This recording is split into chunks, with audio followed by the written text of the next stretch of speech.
Alt coin market ही destroy हो गई है। राखी जी कहती थी कि हमारे करण अर्जुन आएंगे, उस तरीके से हमारा 2025 का बुल मार्केट बिल्कुल ही अलग है, जो हमने पिछले 3 बुल मार्केट्स में कभी देखा नहीं था। वो एक मीम है ना मोदी जी का कि मजा नहीं आया, तो बिटकॉइन ने फाइनली 1,20,000 का आंकड़ा पार कर लिया है। फिर भी मैं कहूँ तो ऑल्ट कॉइन्स में इतने कोई खास मूवमेंट नजर नहीं आ रही है, वो मजा नहीं आ रहा है। वो एक मीम है ना मोदी जी का कि मजा नहीं आया, एटलीस्ट ऐसी कुछ फीलिंग मुझे आ रही है। मुझे नहीं पता आप भी ऐसा ही फील कर रहे हैं कि नहीं कर रहे हैं, और इसके पीछे कुछ और कारण भी हो सकते हैं जो हम ट्रेडिशनली देखते आए हैं कि बिटकॉइन के बाद में ऑल्ट कॉइन सीजन आता है, सारा पैसा ऑल्ट कॉइन की तरफ भागता है।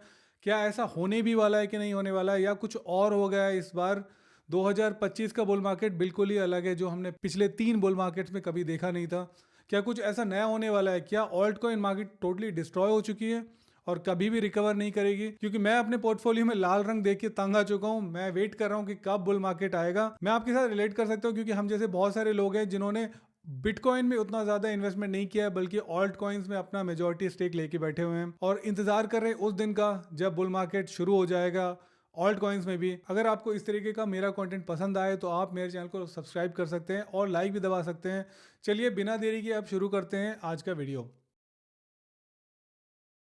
तो कुछ भी आगे बढ़ने से पहले एक बार मार्केट देख लेते हैं। ऑल्दो बिटकॉइन 1,20,000 के करीब घूम रहा है, पर फिर भी उतनी मजा नहीं आ रहा है, उतनी गर्मा गर्मी नहीं है मार्केट में। तो इस समय चल क्या रहा है, तो उसके लिए मैं आपको लेके चलता हूं अपने स्क्रीन पर और दिखाता हूं कि हो क्या रहा है यहाँ पर। तो सबसे पहले हम थोड़ा बहुत ओवरऑल मार्केट की हेल्थ को देख लेते हैं। जैसा कि मैं अभी तक ऑलरेडी 3 बार बता चुका हूँ, बिटकॉइन 1,20,000 के करीब घूम रहा है। इथीरियम 3700 के ऊपर चला गया है। फाइनली सोलाना को भी हम देख सकते हैं 200 क्रॉस कर गया है, और बीएनबी भी है वो 700 600 700 के बीच में घूमता रहता है। ये सब तो ठीक है, लेकिन फिर भी हम लोग का जो मेजोरिटी स्टेक रहता है वो रहता है माइक्रो कैप्स में या मीडियम कॉइन्स में। ये जितने भी मैं आपको यहाँ पे सामने दिखा रहा हूँ, एक्सआरपी, सोलाना, बीएनबी, इथीरियम, ये सारे लार्ज कैप्स ही हैं।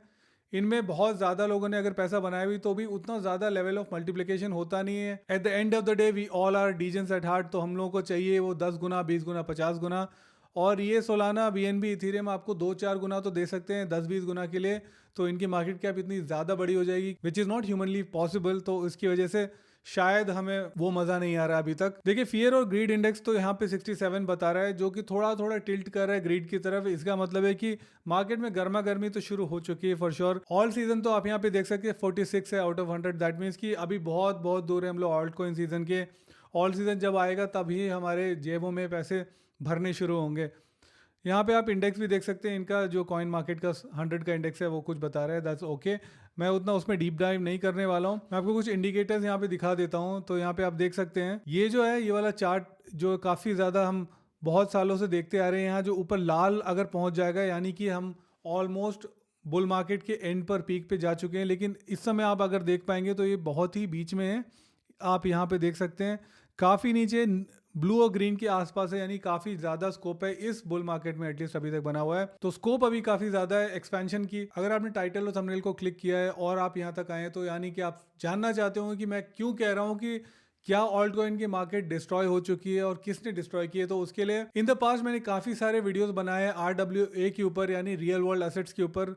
और उस समय सिर्फ थियरी हुआ करती थी, लेकिन अब प्रैक्टिकली हम देख रहे हैं कि RWA एक्चुअली ऑन चेन आ चुका है। रियल वर्ल्ड एसेट्स में कई सारी चीजें हो सकती हैं, लेकिन हम लोग शुरुआत कर लेते हैं स्टॉक से। ये देखिए एक कंपनी है स्टॉक्स के नाम से, तो वो लोग कई सारे RWA प्रोडक्ट्स लेके आ रहे हैं। इनफैक्ट मैं कहूँ तो वो लोग कई सारे जो स्टॉक्स होते हैं जो नैस्डैक में ट्रेड किया करते थे वो सारे ऑन चेन लेके आ गए हैं, और ऐसे क्रिप्टो एक्सचेंजेस पे ट्रेड कर सकते हैं, डिसेंट्रलाइज एक्सचेंजेस पे ट्रेड कर सकते हैं। मैं आपको एग्जांपल दिखा देता हूं, जैसे कि एनवीडिया का टोकनाइज स्टॉक है। इसका प्राइस देखिए जो पेग्ड है, जो एक्चुअल में नैस्डैक में प्राइस होगा वही एग्जैक्ट प्राइस जो है वो प्राइस फीड है यहाँ पे भी टोकनाइज वे में आएगी, और इसका प्राइस भी उसी तरीके से फ्लक्चुएट करेगा। बहुत सारे क्रिप्टो के लोग हैं जिनके पास पैसा है और वो ट्रेडिशनल फाइनेंस में नहीं जाना चाहते हैं, वो नैस्डैक में जाके स्टॉक्स खरीदना बेचना नहीं चाहते हैं। उनके पास अगर बिटकॉइन है, उनके पास सोलाना है, इथीरियम है, जो कुछ भी है उसको ट्रेड कर सकते हैं डायरेक्टली इनटू दी स्टॉक्स। यानी इस असेट का जो प्राइस है वो कंप्लीटली पैक्ड रहेगा नैस्डैक के ऊपर जो बिकने वाला स्टॉक है उसके साथ में। अगर एनवीडिया का प्राइस अगर आप जाके भी चेक करेंगे तो उसको $170 ही दिखेगा। एग्जैक्टली वही प्राइस आपको यहाँ पे मिल रहा है। अगर मैं यूएस जुरिडिक्शन में नहीं हूँ और उसके बाद में भी मैं यूएस के स्टॉक्स खरीदना चाहता हूँ, तो ये एक तरीके से उसका प्रॉक्सी है, यानी कि मुझे वो सारे बेनिफिट्स मिल जाएंगे। अगर मुझे लगता है कि एनवीडिया, एप्पल, गूगल या माइक्रोसॉफ्ट, ये जितने भी कंपनीज हैं इनके सारे अभी टोकनाइज्ड स्टॉक्स जो हैं वो हमको यहीं ऑन चेन मिल जाते हैं, और मैं नहीं चाहता हूँ कि मैं यूएस स्टॉक मार्केट में जाके, नैस्डैक में जाके अपना अकाउंट खोलूँ और वहाँ पे ट्रेड करूँ।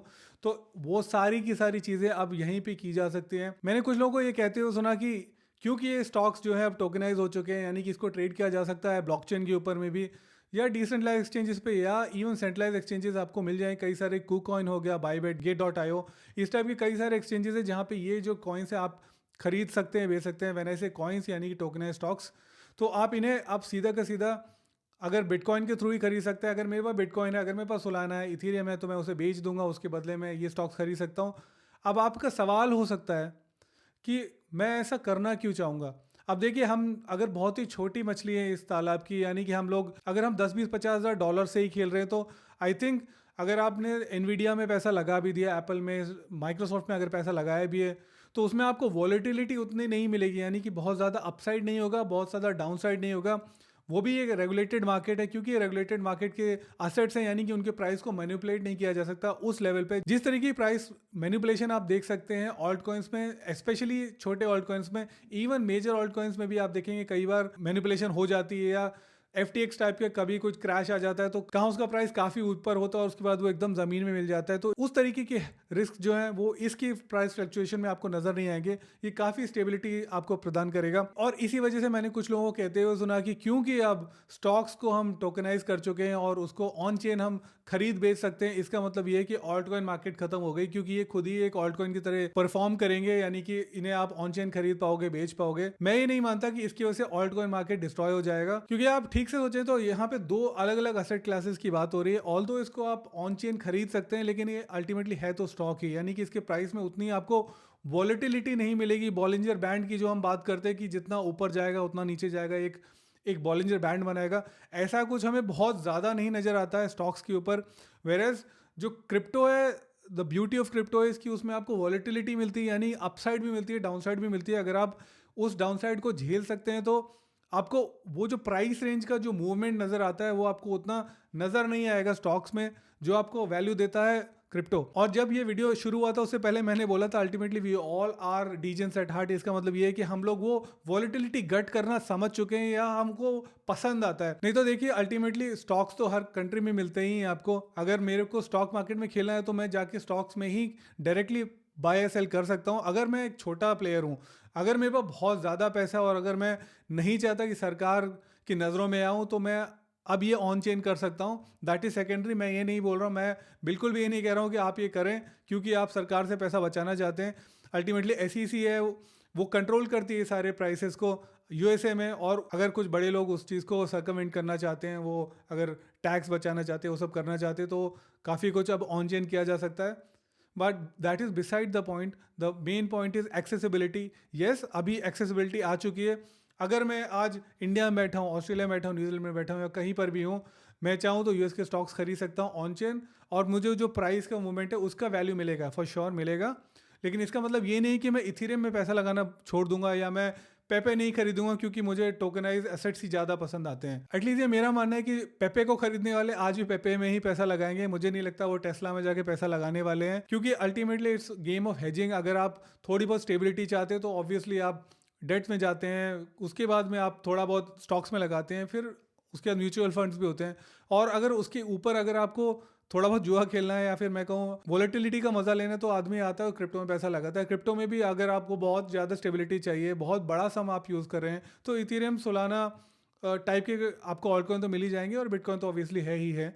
लेकिन उसके अलावा भी अगर आपको चाहिए कि मेरा पैसा बहुत जल्दी मल्टीप्लाई करे, ऑब्वियसली आपको उसके साथ में रिस्क भी बहुत मिलता है। अगर आप वो रिस्क को गट कर पाते हो तो हम लोग क्या करते हैं, मीम कॉइन्स में चले जाते हैं, या फिर कुछ छोटे छोटे माइक्रो कैप्स या जो नए कॉइन्स आए होते हैं मार्केट में, उनमें पैसा लगाना शुरू कर देते हैं। अब उस टाइप के लोगों को अगर आप कहेंगे कि एप्पल का स्टॉक जो है वो ऑन चेन मिल रहा है, आप जाके खरीद लो, तो मुझे नहीं मालूम है कि कितने लोग वो करने वाले हैं। इसी पॉइंट को और ज़्यादा कॉन्क्रीट बनाने के लिए मेरे पास एक और एग्जांपल है। जैसे कि हम सब जानते हैं कि ब्लैक रॉक जो है वो ट्रेडिशनली सबसे बड़ी एक कंपनी है, जिनके पास असेट अंडर मैनेजमेंट 10 या 11 ट्रिलियन डॉलर के हैं, which is like a humongous amount. वो लोग तो हमेशा से ट्रेडिशनल फाइनेंस में रहे हैं, उनके इतने सारे ETFs हैं, दुनिया के बहुत सारे ऑलमोस्ट जितने भी बड़े बड़े स्टॉक एक्सचेंजेस हैं सभी में उन लोगों ने ETFs लगा के रखे हुए हैं।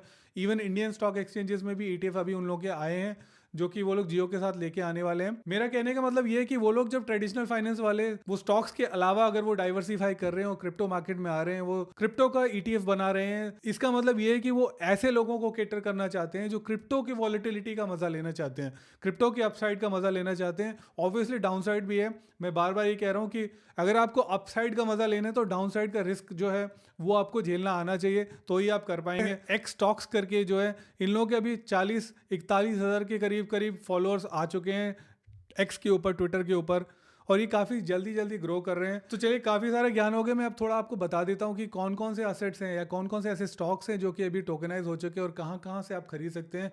तो उसके लिए मैं आपको लेके चलता हूँ कॉइन मार्केट कैप के ऊपर। तो यहाँ पे आने के बाद मैं आपको लेके आया हूँ RWA के अंडर, रियल वर्ल्ड असेट्स के अंडर, और उसमें भी मैंने स्टॉक्स को सिलेक्ट कर लिया है। अब यहाँ पे आके आप देख पाएंगे कि कितने सारे स्टॉक्स यहाँ पे हैं जो अवेलेबल हैं, जिसे मैं आज ऑन चेन खरीद सकता हूँ। Nvidia, Apple, Amazon, alphabet, Meta यानी कि फेसबुक अपना, टेस्ला हो गया, सर्कल जो USDC बनाता है ये वाली कंपनी हो गई, मैकडोनल्ड्स हो गया, रॉबिनहुड। तो आप देख ही सकते हैं, न जाने नाना प्रकार के यहाँ पे आपको मिल जाएंगे। तो फिलहाल के लिए यहाँ पे इन लोगों ने 13 लिस्ट किए हुए हैं, इसमें आपको माइक्रो स्ट्रैटेजी भी मिल जाएगा, कॉइन बेस भी मिल जाएगा। तो ये सारी जो स्टॉक्स है वो आज आप खरीद सकते हैं अगर आप चाहें तो। कहाँ से हम खरीद सकते हैं, तो उसके लिए मैं आपको एप्पल का एग्जांपल दे देता हूँ। देखिए, मैं इसे क्लिक करता हूँ, यहाँ पे आप देख सकते हैं $213 का है आज। कहाँ से आप खरीद सकते हैं इसे, तो उसके लिए आप देख सकते हैं यहाँ पे रेडियम पे है, यानी कि ये जितने भी टोकनाइज किए गए एसेट्स हैं वो इस समय सोलाना चेन के ऊपर हैं।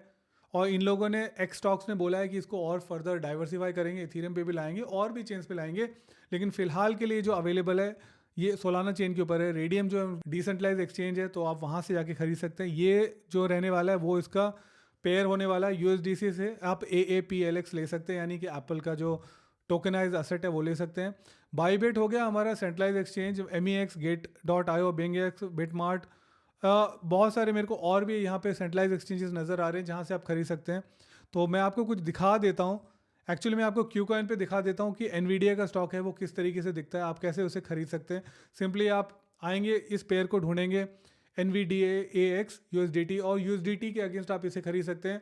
अगेन आपके क्यूकॉइन में ही बना रहेगा।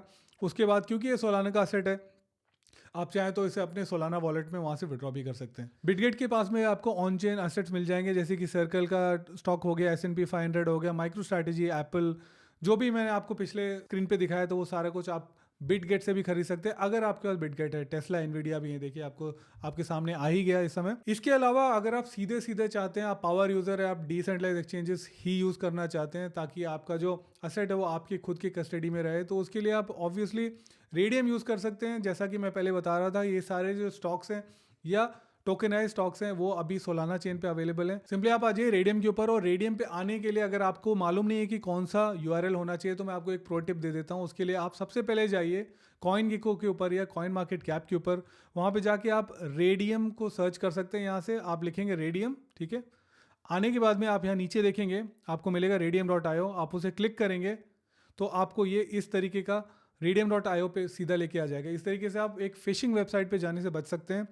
तो सबसे ज़्यादा इंपॉर्टेंट आपके लिए क्रिप्टो में अगर आपको बने रहना है तो आपको अपने आप को सेफ गार्ड करना आना चाहिए, क्योंकि ये ऐसा वाइल्ड वेस्ट है जहाँ पे आदमी आता तो है लेकिन उसके बाद में बहुत जल्दी हाथ जला के चला जाता है, क्योंकि और उसके बाद में लोग बोलते हैं कि अरे क्रिप्टो तो सेफ नहीं है। क्रिप्टो उतना ही सेफ है, बिकॉज क्रिप्टो की फिलॉसफी कहती है कि बी योर ओन बैंक। इसका मतलब ये हो गया कि जो आज तक बैंक आप लोगों के लिए करता रहा एज एन इंटरमीडियरी, वही सारे काम आपको आज खुद करने होंगे। रिस्क आपका है, रिवॉर्ड भी आपका है, तो सेफ गार्ड भी आपको करना है। तो जितना ज़्यादा सेफ्टी आप इंप्लीमेंट कर सके अपने डे टू डे लाइफ में, उतना ज़्यादा अच्छा रहेगा। चलिए, ज्ञान अगेन मैं बहुत ज़्यादा देने लग गया, लेकिन यू गेट माई पॉइंट कि आपको अपने आप को सेफ रखना है। सीधे आप रेडियम पे आ सकते हैं। रेडियम पे आने के बाद में आपके पास में आपका सोलाना वॉलेट होना चाहिए। आप मेटामास्क, फैंटम या सोलफेयर, या जो भी आपके पास वॉलेट है जो आप यूज़ करते हैं सोलाना के लिए, आप वो यहाँ कनेक्ट कर सकते हैं। मान लीजिए आपको एनवीडिया का स्टॉक खरीदना है और आपके पास सोलाना चेन के ऊपर USDT पड़ा है, तो आप यहाँ पे पेयर करेंगे, USDT को सिलेक्ट कर लेंगे और यहाँ पे लिस्ट में आपको एनवीडिया दिख रहा है। मैं क्योंकि सिलेक्ट कर चुका हूँ, सर्च कर चुका हूँ, इसलिए आपको दिख रहा है। चलिए, मान लीजिए एनवीडिया नहीं, मुझे एप्पल का स्टॉक खरीदना है या टोकनाइज स्टॉक खरीदना है। I stand corrected. आपको वापस जाना है कॉइन मार्केट कैप के ऊपर। कॉइन मार्केट कैप के ऊपर जाने के बाद में आपको यहाँ पे कॉन्ट्रैक्ट का एड्रेस दिखेगा। ये देखिए, यहाँ पे एड्रेस है, नॉट जस्ट सोलाना, यहाँ पे आर्बिट्रम का यानी और BEP20 का एड्रेस भी आपको मिल जाएगा। तो आप सोलाना का एड्रेस यहाँ से सिलेक्ट कर सकते हैं। कॉपी कर लिया। उसके बाद में आप जाएंगे वापस रेडियम के ऊपर और यहाँ पर ऊपर मैं डाल दूंगा। ये मेरे को दिख गया एप्पल का स्टॉक या एप्पल का टोकनाइज स्टॉक। अब इसे मैं यहाँ आराम से, अगर मैंने कनेक्ट किया होता वॉलेट और मेरे पास मेरे वॉलेट में USDT होते तो मैं उसे आराम से कन्वर्ट कर लेता USDT से एप्पल का स्टॉक मेरे खुद के वॉलेट में आ जाता। अगर मान लीजिए अगर मैंने फैंटम यूज़ किया होता तो फैंटम में आ जाता। थोड़ी सी जो इन्फॉर्मेशन है वहाँ पे मैं आपको करेक्शन कर दूँ, जैसा कि मैं बता रहा था कि सोलाना पे ही, लेकिन ऐसी बात नहीं है। यहाँ पे आपको BEP20 वॉलेट एड्रेस भी मिल जाएगा और ये इथेरियम आर्बिट्रम है तो इथेरियम वॉलेट समझ लीजिए, तो वो इथेरियम एड्रेस भी मिल जाएगा। प्लस यहाँ पे सोलाना तो है ही, जो एक्स स्टॉक्स ने दिया है तो वो वाला एड्रेस भी आपको मिल जाएगा। तो इस तरीके से आप रेडियम पे ट्रेड कर सकते हैं अगर आप करना चाहें तो। चलिए, बहुत सारी बातें हम लोगों ने इस वीडियो में कर ली। इसके साथ मैं अब फाइनली ये कंक्लूड करना चाहता हूँ कि मेरे ओपिनियन में अगर real world asset on chain आ भी रहे हैं, इसका इतना ज़्यादा असर मुझे लगता नहीं है personally. Again, I am not a financial advisor, लेकिन मुझे पर्सनली लगता नहीं कि इसकी वजह से ऑल्ट कॉइन मार्केट डिस्ट्रॉय हो जाएगी। लोग इथेरियम के बजाय एप्पल खरीदना शुरू कर देंगे। इथेरियम खरीदने वाले इथेरियम खरीदेंगे, एप्पल में इन्वेस्ट करने वाले एप्पल में इन्वेस्ट करेंगे। एप्पल में इन्वेस्ट करने के अब उनके पास दो अलग अलग ऑप्शन हो चुके हैं। वो सीधा नैस्डैक में इन्वेस्ट कर सकते हैं, अदरवाइज वो ऑन चेन खरीद सकते हैं चीज़ें। तो थोड़ी सहूलियत बढ़ गई है, लेकिन इसका मतलब ये नहीं कि ऑल्ट कॉइन मार्केट ही डिस्ट्रॉय हो गई है। हमारा ऑल्ट कॉइन सीजन आएगा, जरूर आएगा। जैसे कि हमारे राखी जी कहती थी हमारे करण अर्जुन आएंगे, उस तरीके से हमारा ऑल्ट कॉइन सीजन कभी ना कभी तो आएगा। बस हमें इंतजार करना है उस दिन का, और उसके बाद में लंबरगिनी का तो प्री ऑर्डर आपने कर ही दिया होगा मुझे लगता है। तो चलिए, इसी पॉजिटिव फनी नोट के साथ में मैं बंद करता हूँ आज का वीडियो। अगर आपको यहाँ तक बने हुए और पसंद आया हो और इस तरीके के और वीडियोस आगे भी देखना चाहते हो तो मेरे चैनल को सब्सक्राइब कर सकते हैं, लाइक भी दबा सकते हैं अगर आपको पसंद आ रहा हो। चलिए, मिलता हूँ अगले किसी वीडियो में, तब तक के लिए नमस्कार, जय हिंद, वंदे मातरम।